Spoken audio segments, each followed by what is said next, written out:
Try nyo nga buksan. Lakas mo.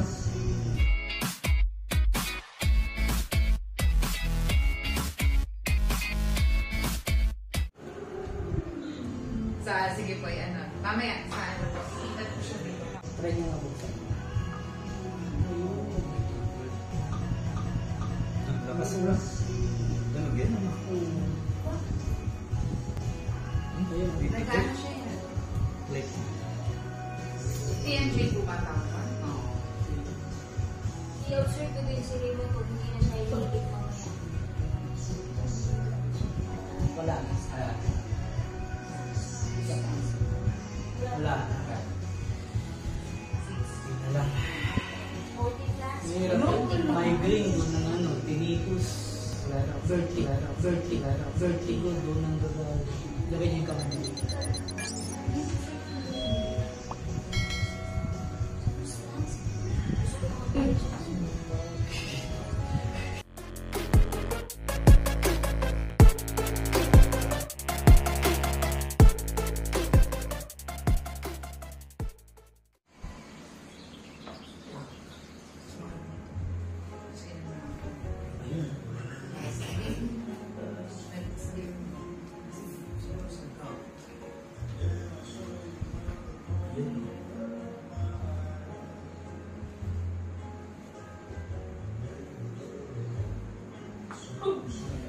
Kabila tayo, kabila.